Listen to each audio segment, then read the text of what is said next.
I want a perfect marriage with a better person. There is no perfect marriage. There is no perfect relationship.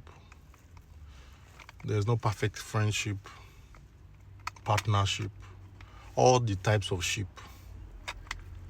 It takes the people involved to build it, to groom it, to develop it to become perfect in quote. So if you're looking for a perfect man or a perfect woman, you won't see. Because we're all different, we're coming from different backgrounds, we have different knowledge, different desire, different plan of the future. So you won't see someone that is perfect. No, you see someone that is similar to what you want. See someone that they have more similarities. Their similarities will be low. So it's now up to you to decide, oh, okay, can I deal with the similarities? Can I not deal with the differences? When you analyze it, then you begin to discuss with the person, okay, this is what I'm looking for. You don't have this one yet. Can we grow it? Can we develop it? Can we work on it? The person will also tell you what they're looking for, what they want, what they don't want, what they like about you, what they don't like about you. You know, if you can deal with it, if you can work on it, if you can accept it, if you can compromise, good. You cannot compromise, you move to another better person that comes your way, or another person that can fit what you are looking for. So there is no perfect marriage or perfect relationship. You build it. You work on it. That's why, to avoid unnecessary heartbreak, you need to be with someone who is teachable, someone who likes learning. Okay, because we all act based on our knowledge.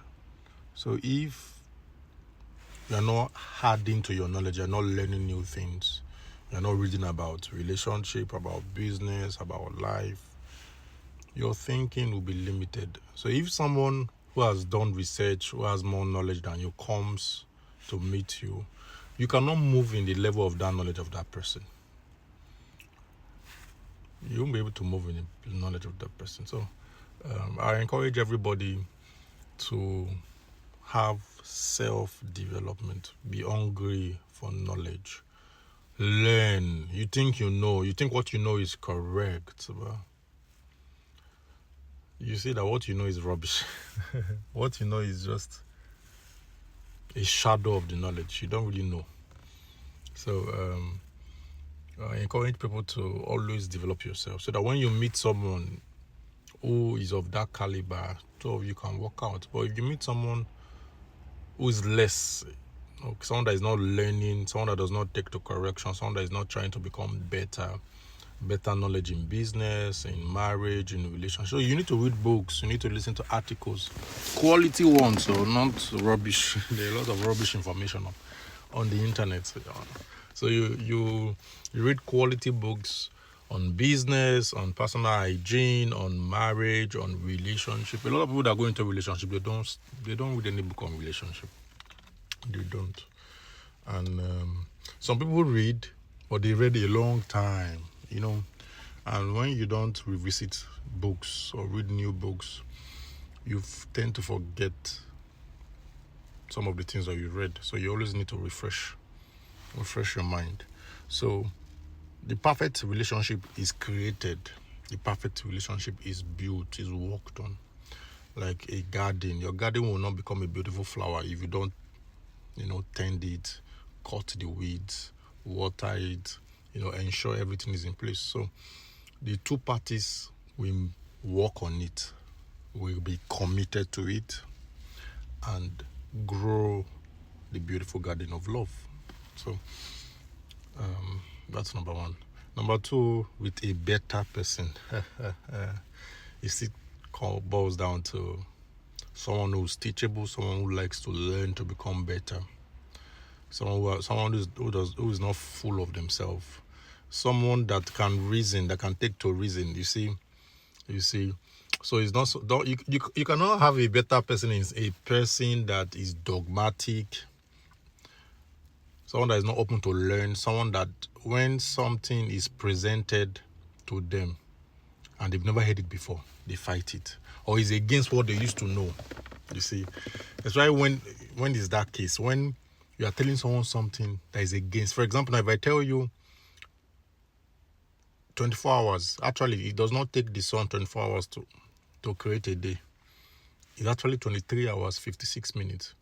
When you hear it, it's new to you. What should you do? You should go and do your research to see what I'm saying is correct, right?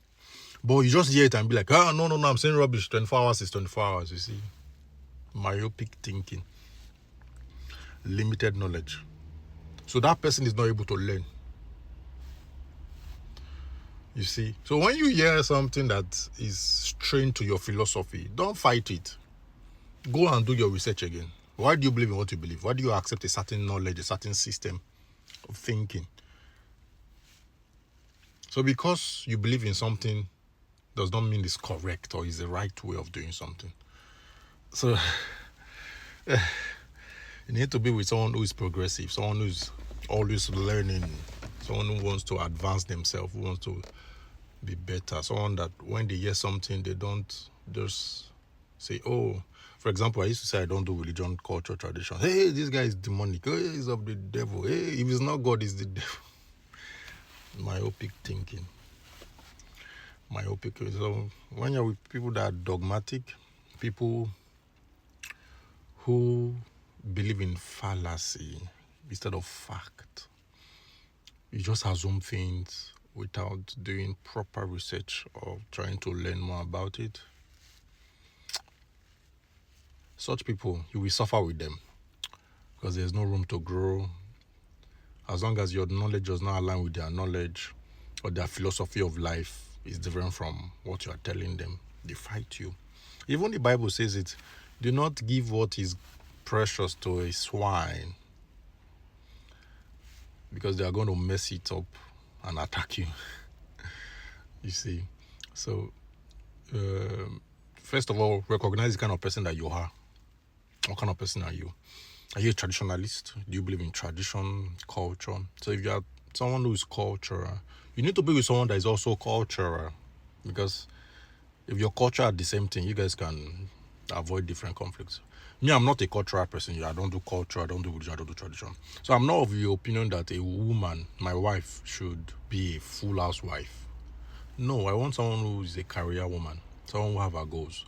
I will provide.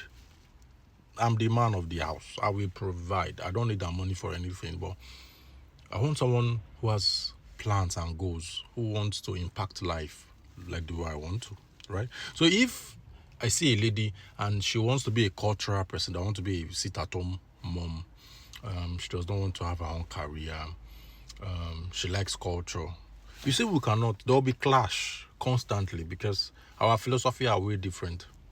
So it's only if this person is open-minded, number one. Excuse me, and this person is willing to learn. The person is willing to learn. So the person, okay, the person will not mind. Do you get? So it's in two ways. Two of you must be of the same mindset. If you're not of the same mindset, two of you must be open-minded to one another, and that subject will not be a cause of conflict between both of you. So either you accept it or you work with it without accepting it. So being with a better person, you have to know what you want in life. You have to know what you like, what you are looking for in a man, in a woman that you want to marry. And this person should have most of the quality or the main things that you cannot do without. Some things the person can work on, why some things the person may not be able to work on. Can you settle for that or not? If you cannot settle for that, even if the person is not able to work on those things. So at the end of the day, it's a conscious plan, conscious effort